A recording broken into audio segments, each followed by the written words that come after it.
More local news. The Humane Society of Houston County says it is seeing an alarming number of animal abandonment. 41 NBC's Brianna Sheffield spoke with the organization and has more.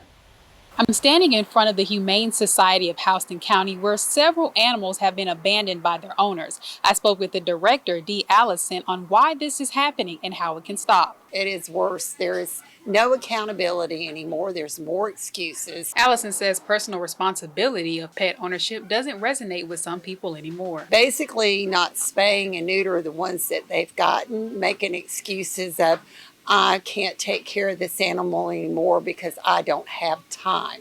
They had time to go and get that animal in the beginning. They needed to have think of making a commitment that this is a long-term situation and not try to make it somebody else's issue when they're just, quote, tired of taking care of the animal. She says not only are pet owners abandoning their animals, but they're doing it cruelly. Physically here, we usually get about 5 or 6 cases a year. We've dumped them, they put them in our dumpster, they've thrown them over our fence, they've tied them up to our fence in the middle of the night over a period of time, they've left them at the door. You name a scenario, they've done it. In order to stop the problem, Allison feels laws should be put in place for mandatory spay and neutering. It's against the law for you to take your animal and just dump it. That's not an acceptable situation. Our animal control here in Warner Robins does not take owner surrenders. Some do in Macon, it's according to availability of space, but people need to understand that those dogs that walk in or those cats that walk in as an owner surrender in those type situations are the first ones to be euthanized.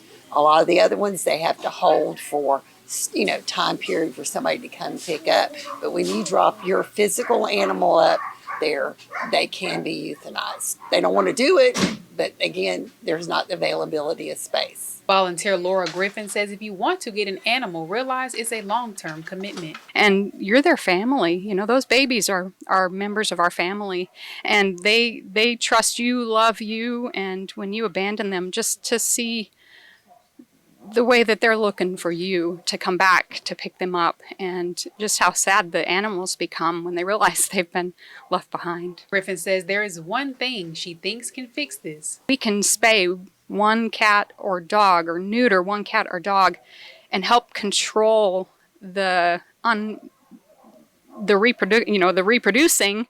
That's one great place to start. In Centerville, Brianna Sheffield, 41 NBC News. And Allison says if you're interested in adopting a pet, you can go to the Humane Society and answer a series of questions before adoption.